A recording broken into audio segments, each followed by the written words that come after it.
আসসালামু আলাইকুম ওয়া রাহমাতুল্লাহি ওয়া বারাকাতুহু। নাহমাদুহু ওয়া নুসাল্লি আলা রাসূলিহিল কারীম। সুপ্রিয় ভাই এবং বোনেরা, আমরা আজকে কোরআনুল হাকিমের 12 নম্বর সূরা ইউসুফের আলোচনা শুরু করতে যাচ্ছি। সূরা ইউসুফ কোরআনুল কারীমের যেভাবে সাজানো হয়েছে, বিন্যাস করা হয়েছে, সে সাজানো কোরআনের এটা 12 নম্বর সূরা। 111টি আয়াত রয়েছে এবং 12টি রুকুতে সূরাকে ভাগ করা হয়েছে। সূরার বিষয়বস্তু থেকে একথা বোঝা যায় যেটা রাসূল করিম সাল্লাল্লাহু আলাইহি সাল্লাতু ওয়াসসালামের মাক্কি জীবনের শেষ দিকে হয়তো নাজিল হয়েছে। যখন রাসূল করিম সাল্লাল্লাহু আলাইহি ওয়াসাল্লামকে কাফেররা হত্যা করবে, নাকি তারা তাকে দেশ থেকে বের করে দিবে, নাকি তাকে বন্দী করে রাখবে, এই নিয়ে তারা মাথা ঘামাচ্ছিল। এবং তাদের এই তিনটা বিষয় নিয়ে তাদের আলোচনা হচ্ছিল। এক পক্ষ বলছিল তাকে হত্যা করো, আরেক পক্ষ বলছিল তাকে দেশ থেকে বের করে দাও, আরেক পক্ষ বলছিল তাকে আমৃত্যু কারাগারে বন্দি করে রাখো। এ সময় মক্কার কাফেরদের কোনো কোনো মানুষ, সম্ভবত ইহুদিদের পরামর্শে, তারা রাসূল করিম সাল্লাল্লাহু আলাইহি ওয়াসাল্লামকে পরীক্ষা করার জন্য তারা একটা দুরূহী সন্ধি এঁটেছিল যে রাসূলকে কিছু প্রশ্ন করা হবে, তিনি যদি প্রশ্নগুলোর সঠিক উত্তর দিতে পারেন তাহলে বুঝবো তিনি সত্য নবী, আর যদি উত্তর দিতে না পারেন তাহলে আমরা বুঝে নেব তিনি নবুয়তের নামে, রিসালাতের নামে ভাওতাবাজি করছেন। তখন তারা রাসূল করিম সাল্লাল্লাহু আলাইহি সাল্লাতু ওয়াসসালামকে প্রশ্ন করেছিল যে বনি ইসরাইল মিশরে কিভাবে গমন করলো, বনি ইসরাইল কিভাবে মিশরে বসতি স্থাপন করলো, বনি ইসরাইলদের উত্থান কিভাবে মিশরে ঘটেছিল। এই বিষয়গুলো তারা জানার জন্য রাসূল করিম সাল্লাল্লাহু আলাইহি সাল্লাতু ওয়াসসালামের কাছে এই প্রশ্নটা ইহুদিদের পরামর্শে মক্কার কুরেশদের কিছু ব্যক্তি রাসূলের কাছে এসে উপস্থাপন করলো। তারা ভেবেছিল যে আল্লাহ নবী এগুলোর জবাব দিতে পারবেন না, কারণ এই জ্ঞান তো কারো কাছে নাই, এবং এ বিষয়ের তথ্যভিত্তিক ঐতিহাসিক কোনো গ্রন্থ আরব সমাজে তখন ছিল না, এবং এই ঘটনার কোনো আলোচনাও তাদের সমাজে ছিল না, মানুষ এটা জানতোই না টোটালি। কিন্তু আল্লাহ রাব্বুল আলামিন রাসূল করিম সাল্লাল্লাহু আলাইহি সাল্লাতু ওয়াসসালামের কাছে এই সূরা নাজিল করে তারা নবী করিম সাল্লাল্লাহু আলাইহি ওয়াসাল্লামকে যে একটা প্যাচের ভিতর ফেলতে চেয়েছিল, কিন্তু উল্টো তারাই কিন্তু গভীর প্যাচের ভিতর পড়ে গেল, তারা মার খেলো।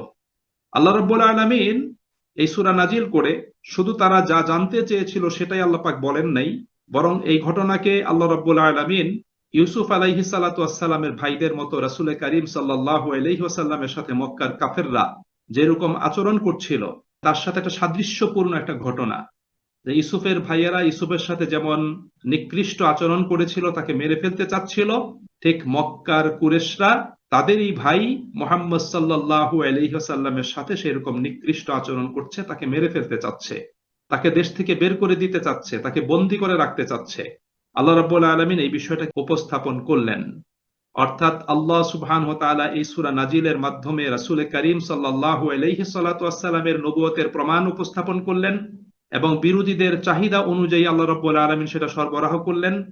এবং এর সঙ্গে তাদের স্থিরীকৃত পরীক্ষায় একথা আল্লাহ রাব্বুল আলামিন প্রমাণ করে দিলেন যে নবী করিম সাল্লাল্লাহু আলাইহি ওয়াসাল্লাম কোনো শোনা কথা বলেন না, বরং ওহীর মাধ্যমে যথাযথ জ্ঞান লাভ করে তিনি কথা বলেন, যা আল্লাহ রাব্বুল আলামিন সূরার 3 এবং 7 নম্বর আয়াতে সুস্পষ্টভাবে আল্লাহ পাক ব্যক্ত করেছেন, এবং সূরার শেষ দিকে 102 ও 103 নম্বর আয়াতে আল্লাহ রাব্বুল আলামিন এর ব্যাখ্যা দান করেছেন।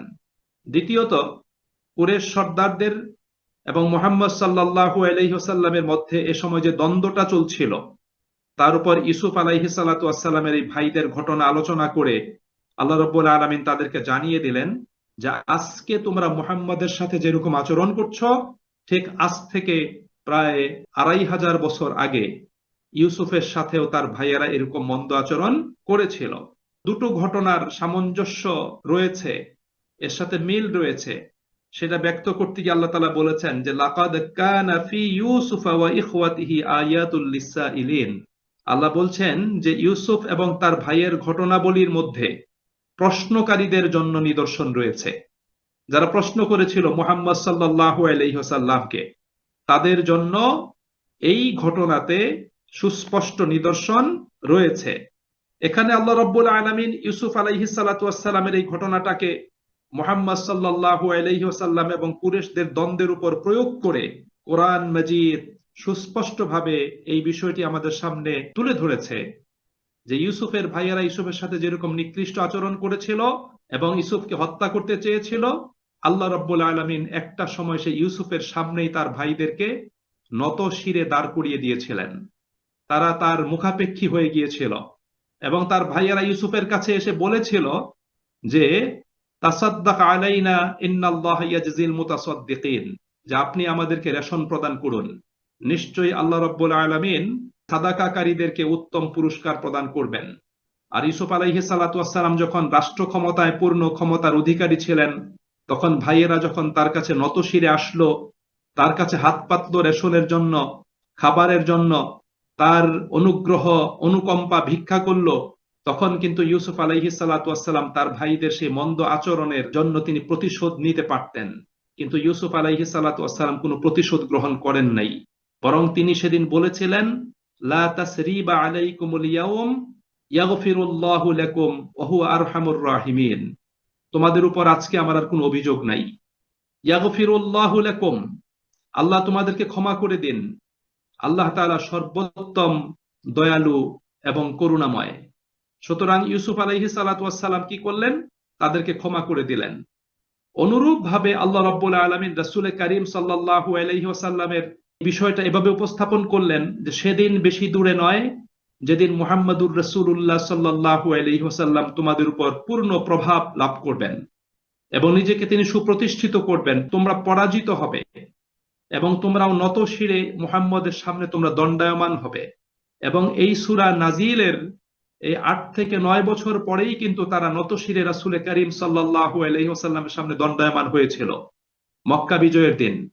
এবং সেদিন যখন তারা রাসূলের কাছে আগমন করলো, তখন আল্লাহ নবী সাল্লাল্লাহু আলাইহি ওয়াসাল্লাম তাদেরকে জিজ্ঞাসা করলেন যে আজকে তোমরা আমার নিকট থেকে কেমন আচরণ আশা করো?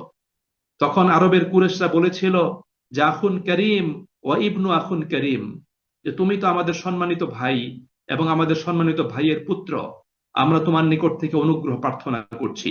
তখন রাসূল করিম সাল্লাল্লাহু আলাইহি ওয়াসাল্লাম তাদেরকে বলেছিলেন, ফাইন্নী আকুলু লাকুম কামা ক্বালা ইউসুফ লিইখওয়াতিহি, আমি তোমাদেরকে আজকে সেই কথাই বলছি যে কথা ইউসুফ তার ভাইদেরকে বলেছিলেন, লা তাসরিবা আলাইকুমুল ইয়াউম, তোমাদের উপর আমাদের আজ কোনো অভিযোগ নাই, তোমাদেরকে আমি ক্ষমা করে দিলাম। ইযহাবু ফাআনতুমুত তুলাকা, তোমরা চলে যাও, যার যার ঘরে চলে যাও। ফাআনতুমুত তুলাকা, সুতরাং আমি তোমাদেরকে ক্ষমা করে দিলাম, তোমাদেরকে আমি মুক্ত করে দিলাম। রাসূল করিম সাল্লাল্লাহু আলাইহি ওয়াসাল্লাম এভাবে তাদের সাথে আচরণটা তিনি করেছিলেন। তাহলে এই দুটো ঘটনা এবং মুহাম্মদুর রাসূলুল্লাহ সাল্লাল্লাহু আলাইহি ওয়াসাল্লামের এই সূরা নাজিল হওয়াকালীন সময়ে তার যে দুর্বল অবস্থান, তার যে অসহায়ত্ব, তার সাথে কাফের মুশরিকদের যে খারাপ আচরণ, এটা অচিরেই কেটে যাবে এবং মুহাম্মদ সাল্লাল্লাহু আলাইহি ওয়াসাল্লাম ইউসুফের মতো তিনি প্রতিষ্ঠিত হবেন, প্রতিষ্ঠা লাভ করবেন। কাফের মুশরিকরা নতশিরে হাঁটু গেড়ে রাসূলের সামনে এসে বসবে এবং ইউসুফের মতো তিনিও তাদেরকে ক্ষমা করে দিবেন। আল্লাহ রাব্বুল আলামিন এই সূরা নাজিল করে আল্লাহ পাক সেই ঘটনার দিকেও কি করেছেন? তিনি সেখানে ইঙ্গিত করেছেন আল্লাহ সুবহানাহু ওয়া তাআলা। সম্মানিত ভাই এবং বন্ধুরা, এই সূরাতে আল্লাহ রাব্বুল আলামিন দুটো নৈতিক এবং চারিত্রিক শ্রেণীর কথা আল্লাহ পাক এখানে উল্লেখ করেছেন। একটা হলো ইসলাম একটি আদর্শ চরিত্র পেশ করেছে, আল্লাহ পাকের বন্দিগি, আল্লাহ পাকের ইবাদত এবং আখিরাতে জবাবদিহির প্রতি বিশ্বাসের ভিত্তিতে যে চরিত্রটা গড়ে ওঠে। এখানে ছিলেন একদিকে ইউসুফ আলাইহিস সালাতু ওয়াস সালাম, ইয়াকুব আলাইহিস সালাতু ওয়াস সালাম এবং ইউসুফ আলাইহিস সালাতু ওয়াস সালামের আদর্শের অনুসারী মানুষের একটা গোষ্ঠী, যারা ঈমান এবং ইবাদতের ভিত্তিতে তাদের নৈতিক চরিত্রকে তারা গঠন করেছিলেন। তারা ছিলেন শান্তিকামী, শান্তিপ্রিয় মানুষ। তারা সমাজের মানুষের শান্তি প্রতিষ্ঠার জন্য, সমাজের উন্নতি অগ্রগতির জন্য, মানবতার মর্যাদাকে সমুন্নত করার জন্য তারা কাজ করেছেন। আর অন্যদিকে ছিল আরেক রকম আরেকটা চরিত্র, যেখানে ছিল কুফরি, জাহিলিয়াত, বৈষয়িক স্বার্থ পূজা এবং আখিরাতের সাথে সম্পর্কহীনতার একটা দিক, যার দিকে ছিল ইউসুফ আলাইহিস সালাতু ওয়াস সালামের সেই বৈমাত্রীয় ভাইয়েরা, সেখানে ছিল জুলাইখা, সেখানে ছিল সেই মিশরের শাসক গোষ্ঠী, যারা সেটা ছিল যাদের কুফরি নীতি আদর্শের ভিত্তিতে তাদের জীবন গড়ে উঠেছিল। আল্লাহ রাব্বুল আলামিন সেই দুটো দিকই কিন্তু এই সূরার মাঝখানে আল্লাহ রাব্বুল আলামিন তুলে ধরেছেন। আরেকটা বিষয় চলে এসেছে যে আল্লাহ রাব্বুল আলামিন যে জিনিসটা সম্পাদন করতে চান সেটা আল্লাহ রাব্বুল আলামিন যে কোনো উপায়ে সেটাকে সম্পাদন করেই ছাড়েন। আল্লাহ পাকের ইচ্ছা, আল্লাহ পাকের পরিকল্পনা কোনো মানুষ সেটাকে রদ করতে পারে না। যে কোনো উপায়ে আল্লাহ রাব্বুল আলামিন সেটাকে তিনি সুসম্পন্ন করেই ছাড়েন। সেটাকে বদলানোর, প্রতিহত করার ব্যাপারে এটা কখনোই কোনো উদ্যোগ সেটা সফল কাম হতে পারে না।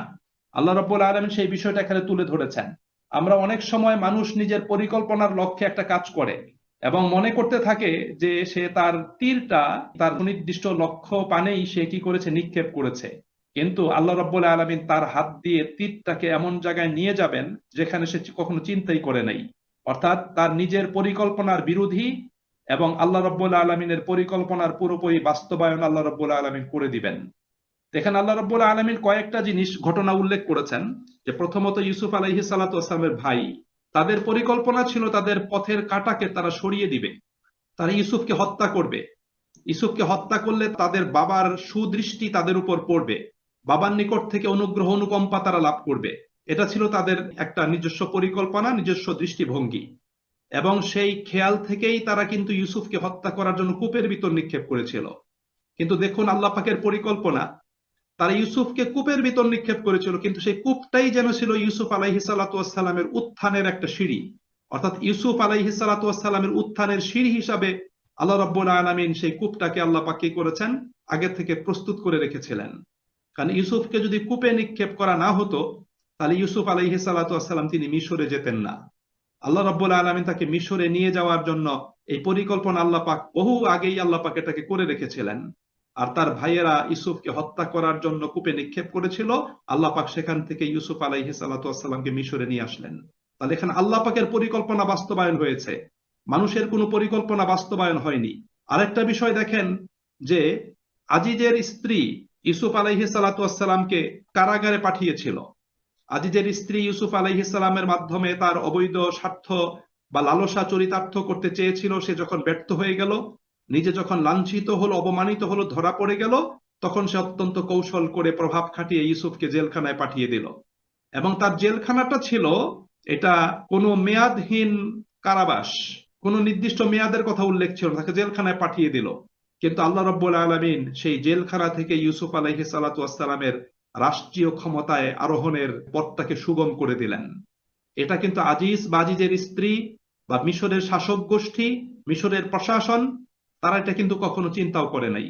কিন্তু আল্লাহ পাকের পরিকল্পনা ছিল যে ইউসুফ আলাইহিস সালাতু ওয়াস সালামকে আল্লাহ সুবহানাহু ওয়া তাআলা নির্বাহী দায়িত্ব প্রদান করবেন, তাকে রাষ্ট্রীয় ক্ষমতায় নিয়ে আসবেন। তাহলে ইউসুফ আলাইহিস সালাতু ওয়াস সালাম যদি জেলখানায় না যেতেন, নরমালি কিন্তু রাষ্ট্র ক্ষমতায় আরোহণের কোনো পথ কিন্তু স্বাভাবিকভাবে পরিলক্ষিত ছিল না, এটা কিন্তু সুস্পষ্ট ছিল না। কিন্তু যখন তিনি জেলখানাতে চলে গেলেন, দুজন কয়েদির সাথে তার সাক্ষাৎ হলো, তিনি সেখানে তার বিচক্ষণতা, তার জ্ঞান, তার প্রতিভা যখন সেখানে প্রকাশিত হলো, তখন তাদের মাধ্যমেই মিশরের বাদশা জেনে গেলেন যে একজন জ্ঞানী মানুষ জেলখানাতে আবদ্ধ আছে। সুতরাং তাকে যদি সেখান থেকে বের করে নিয়ে আসা হয় এবং রাষ্ট্রীয় দায়িত্ব অর্পণ করা হয়, তাহলে এর মাধ্যমে পুরো রাষ্ট্র, পুরো সমাজ ব্যবস্থা, মানব গোষ্ঠী তার উপকৃত হবে। এভাবে ইউসুফ আলাইহিস সালাতু ওয়াস সালামের তার উত্থান সেখান থেকে ঘটেছিল। সুতরাং আল্লাহ রাব্বুল আলামিন যাকে উপরে উঠাতে চান, সারা দুনিয়ার লোকেরা চেষ্টা করেও কিন্তু তাকে নিচে নামাতে পারবে না। আবার আল্লাহ যাকে নিচে নামিয়ে দেন, সারা দুনিয়া চেষ্টা করেও তাকে উপরে উঠাতে পারবে না। এই জন্য সুপ্রিয় ভাই এবং বন্ধুরা, এই ক্ষেত্রে রাসূল করিম সাল্লাল্লাহু আলাইহি সাল্লাতু ওয়াস সালামের একটা হাদিসও রয়েছে। আল্লাহ নবী সাল্লাল্লাহু আলাইহি ওয়াসাল্লাম আব্দুল্লাহ ইবনে আব্বাস রাদিয়াল্লাহু আনহুমাকে তিনি এই কথাটা ব্যক্ত করেছিলেন। আল্লাহ রাসূল বলেছিলেন যে, প্রিয় বৎস, তুমি শোনো, সমস্ত জিন এবং মানুষ তারা যদি একত্রিত হয়ে তোমার কোনো ক্ষতি করতে চায়, তাহলে তারা তোমার কোনোই ক্ষতি করতে পারবে না যতটুকু আল্লাহ পাক তাকদীরে রেখেছেন তা ব্যতীত। আর সারা পৃথিবীর সমস্ত মানুষ এবং জিন যদি একত্রিত হয়ে তোমার কোনো কল্যাণ সাধন করতে চায়, তারা তোমার শুধু ততটুকুই কল্যাণ সাধন করতে পারবে যতটুকু আল্লাহ পাক তোমার তাকদীরে লিখেছেন।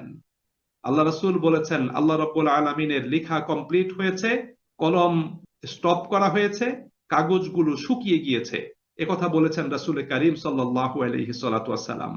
সুতরাং সম্মানিত ভাই এবং বোনেরা, আমাদের মনে রাখতে হবে যে আল্লাহ রাব্বুল আলামিনের সিদ্ধান্ত সেটাই কার্যকর হবে, সেটাই বাস্তবায়ন হবে। এই ঘটনা আলোচনা করে আল্লাহ রাব্বুল আলামিন এই বিষয়টিও তিনি আমাদের সামনে তুলে ধরেছেন। আরেকটা বিষয় আল্লাহ রাব্বুল আলামিন তুলে ধরেছেন, সেটা হলো যে মানুষকে নিজের উদ্দেশ্য এবং কলা কৌশল উভয় ক্ষেত্রে এমন সব সীমারেখা অতিক্রম করা উচিত নয় আল্লাহর আইনে তার জন্য যেটা নির্ধারণ করে দেওয়া হয়েছে। অর্থাৎ আল্লাহ যে বিষয়গুলো নির্ধারণ করে দিয়েছেন, মানুষের উদ্দেশ্য এবং কলা কৌশল উভয় ক্ষেত্রে যেন সেটার সীমারেখা লঙ্ঘন করা না হয়, সে সীমা যেন মেনেই কাজ করা হয়।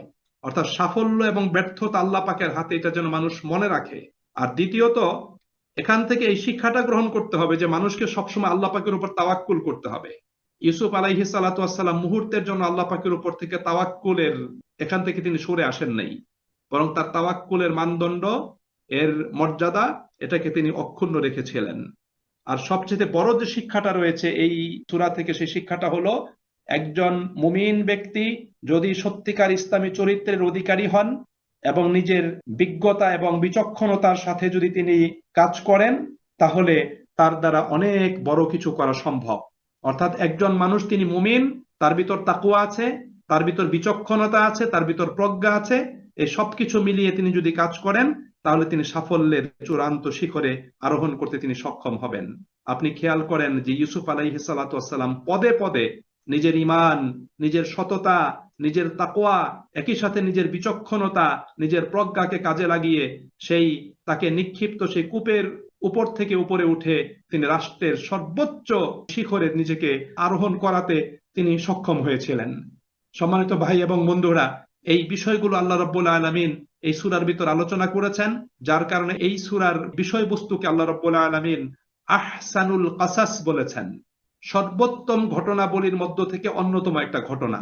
কারণ এখানে আছে আমাদের জন্য, এটা শুধু কাহিনী বলার জন্য কোনো কিচ্ছা না, বরং এখানে সেই কাহিনী বর্ণনার সাথে সাথে আল্লাহ রাব্বুল আলামিন এখানে আমাদের জন্য নানা ধরনের গুরুত্বপূর্ণ বিষয়গুলো তিনি আমাদের সামনে তুলে ধরেছেন। অর্থাৎ একই সাথে এই ঘটনার মধ্যে রয়েছে শিক্ষা, রয়েছে উপদেশ, রয়েছে হিকমত এবং প্রজ্ঞা, যা অন্য কোনো কাহিনীতে নেই। এখানে আল্লাহ রাব্বুল আলামিন সেই বিষয়গুলো এখানে উপস্থাপন করেছেন। সম্মানিত ভাই এবং বন্ধুরা, অনেক মানুষ মনে করে যে সূরা ইউসুফটা হলো ইউসুফ জুলাইখার কাহিনী। অনেকে আবার একটু নিকৃষ্ট ভাবে বলে যে ইউসুফ জুলাইখার প্রেম কাহিনী, এরকম কথা তারা বলতে চায়। আল্লাহ রাব্বুল আলামিন এখানে কোনো ইউসুফ জুলাইখার ঘটনা আল্লাহ পাক আলোচনা করার জন্য এই সূরা নাজিল করেন নাই। বরং আল্লাহ রাব্বুল আলামিন যখনই কোনো ঘটনা আলোচনা করেছেন, যখনই কোনো কাহিনী বর্ণনা করেছেন, তার উদ্দেশ্যই ছিল মানব জাতিকে হেদায়েত প্রদান করা, মানব জাতিকে দিক নির্দেশনা দান করা, যাতে এখান থেকে শিক্ষা গ্রহণ করে মানুষ নিজেকে সংশোধন করতে পারে, নিজেকে সত্যের রাজপথে মানুষ নিজেকে দাঁড় করাতে পারে এবং সকল মিথ্যাগুলোকে মানুষ কি করতে পারে, দূর করে দিতে পারে। আল্লাহ রাব্বুল আলামিন সূরা ইউসুফ নাজিল করে একদিক থেকে সত্যের পতাকাধারীদেরকে আল্লাহ রাব্বুল আলামিন অনুপ্রাণিত করেছেন, উৎসাহিত করেছেন, তাদেরকে সাহস জুগিয়েছেন এবং তাদের বিজয় হবে সেই সুসংবাদ আল্লাহ পাক প্রদান করেছেন। অন্যদিকে আল্লাহ রাব্বুল আলামিন এই কাহিনী আলোচনা করে সেই মিথ্যার ধ্বজাধারী যারা আছে, যারা সত্যের সেই মিছিলকে বাধাগ্রস্ত করতে চায়, আল্লাহ রাব্বুল আলামিন এই বিষয়টি উপস্থাপন করে আল্লাহ পাক দেখিয়েছে যে তারা কখনোই সফল কাম হবে না। ইতিহাস সাক্ষী, এই বাতিলপন্থীরা কখনোই সফল কাম হয় না। কারণ তাদের সাময়িক সফলতা আসলেও সেই সফলতা তাদের জন্য চূড়ান্ত সফলতা নয়। কিন্তু হকপন্থীরা, তারা যদি হকের পথে কাজ করেও যদি তারা যদি একটু ব্যর্থ হয়ে যায়, তারপর সেই ব্যর্থতা তাদের চূড়ান্ত ব্যর্থতা নয়, বরং দুনিয়াতে তারা এখানে উত্তম কিছু না পেলেও আখিরাতে তারা সফল কাম হয়ে যাবে। সেই বিষয়টি আল্লাহ রাব্বুল আলামিন এখানে সুন্দরভাবে উপস্থাপন করেছেন। সুপ্রিয় ভাই এবং বন্ধুরা, এই সূরাটি আমাদের বুঝার জন্য তার ঐতিহাসিক এবং ভৌগোলিক কিছু দিক আমাদের জানা থাকা দরকার। আমাদের মনে রাখতে হবে যে ইউসুফ আলাইহিস সালাতু ওয়াসসালামের পরিবার, অর্থাৎ ইয়াকুব আলাইহিস সালাতু ওয়াসসালাম, তারা বসবাস করতেন ফিলিস্তিনের হিব্রনে, যার বর্তমান নাম হলো আল খাইল। এই উপত্যকাতে তারা বসবাস করতেন। ইউসুফ আলাইহিস সালাতু ওয়াসসালাম, তার বাবা ছিলেন ইয়াকুব আলাইহিস সালাম, তার বাবা ছিলেন ইসহাক আলাইহিস সালাতু ওয়াসসালাম, তার বাবা ছিলেন ইব্রাহিম আলাইহিস সালাতু ওয়াসসালাম। অর্থাৎ পুরো নবী পরিবার। তার পূর্বে 4 পুরুষ, তারা প্রত্যেকে নবী ছিলেন। এবং ইউসুফ আলাইহিস সালাতু ওয়াসসালামের বাবা ইয়াকুব আলাইহিস সালাতু ওয়াসসালাম, তার আলোচনা আল্লাহ রাব্বুল আলামিন কোরআনুল কারীমে অনেক জায়গাতে আল্লাহ পাক আলোচনা করেছেন।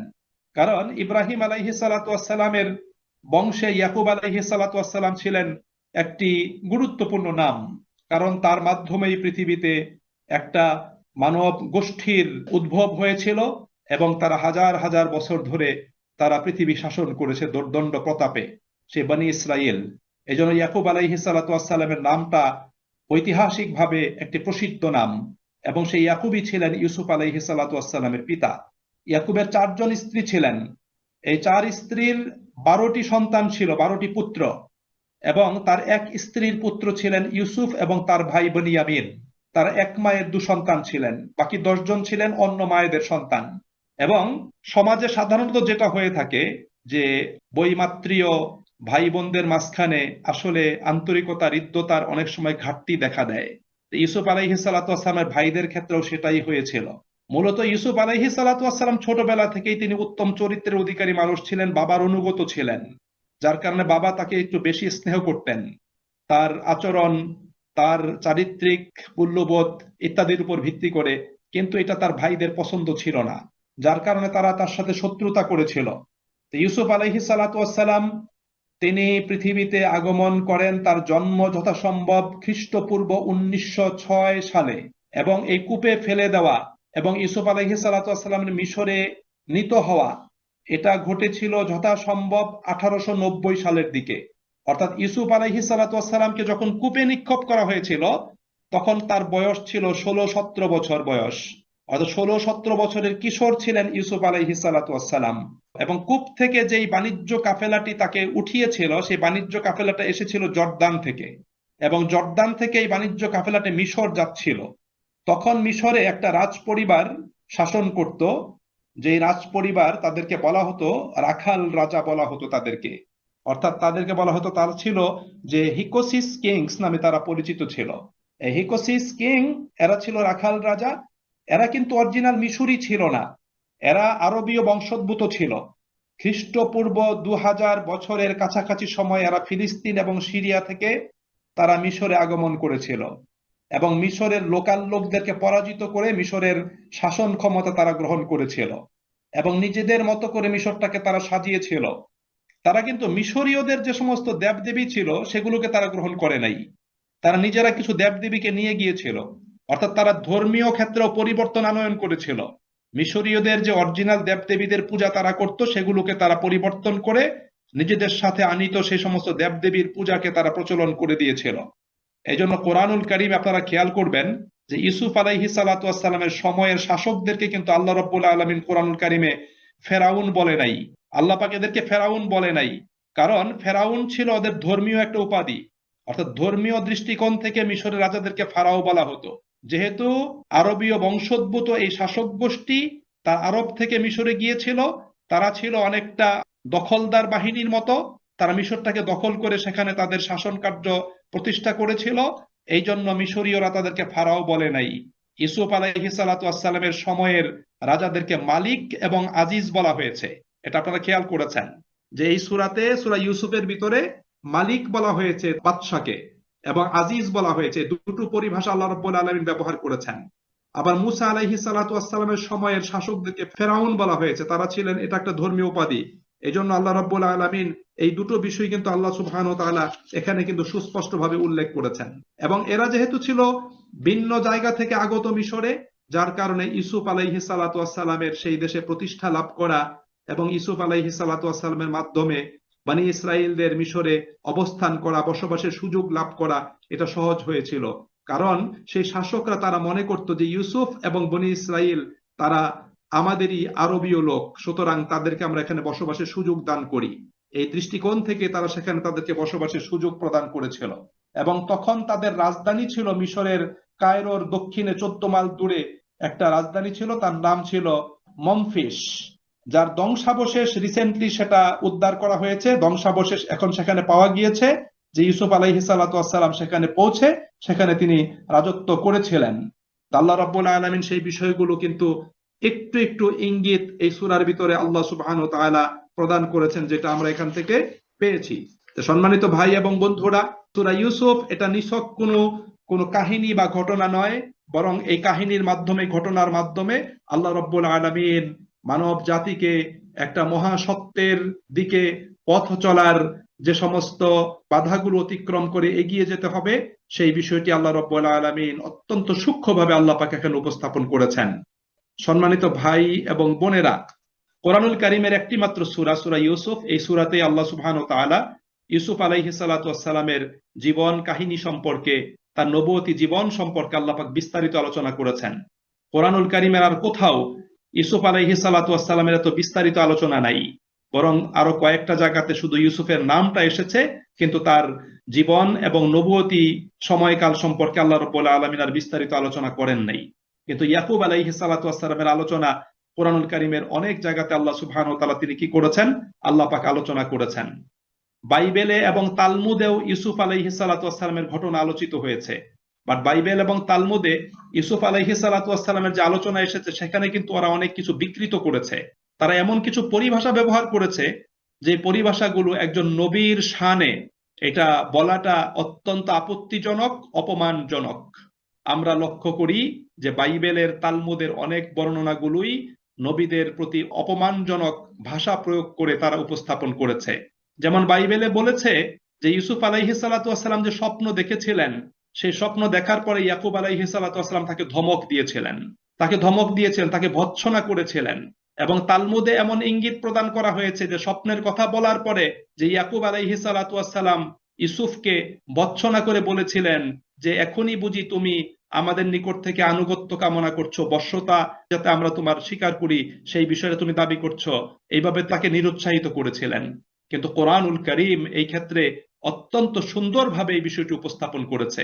কোরআনুল কারীম একদিকে ইয়াকুব আলাইহিস সালাতু ওয়াস সালামের বিচক্ষণতার দিক উল্লেখ করেছে, আরেকদিকে ইউসুফ আলাইহিস সালাতু ওয়াস সালামের মর্যাদা রক্ষা করে যে ইউসুফ আলাইহিস সালাতু ওয়াস সালাম ভবিষ্যতে কি হতে চাচ্ছেন এটা পিতা ইয়াকুব আলাইহিস সালাতু ওয়াস সালাম তিনি বুঝতে পেরেছিলেন। সেটা বুঝতে পেরেই কিন্তু তিনি তাকে স্বপ্নের ব্যাপারে তার ভাইদের কাছে যাতে ব্যক্ত করা না হয় সেই ব্যাপারে তিনি তাকে সতর্ক করেছিলেন। সম্মানিত ভাই এবং বন্ধুরা, এই জন্য দেখবেন যে কোরআনুল কারীমে আল্লাহ রাব্বুল আলামিন যেই পদ্ধতিতে নবীদের আলোচনা করেছে, বিকৃত বাইবেলে তালমুদে তার বিপরীত চিত্রটাই কিন্তু আমরা অনেক ক্ষেত্রে কি করি, লক্ষ্য করে থাকি। আল্লাহ রাব্বুল আলামিন সেই বিষয়টি আমাদেরকে সঠিকভাবে, ইতিবাচকভাবে আল্লাহ পাক বুঝার এবং হৃদয়ঙ্গম করে সেখান থেকে সঠিক হেদায়াতটি গ্রহণ করার জন্য আমাদেরকে তৌফিক নসিব করুন। আমিন। ওমা তৌফিকি ইল্লা বিল্লাহ, আলাইহি তাওয়াক্কালতু ওয়া ইলাইহি উনীব।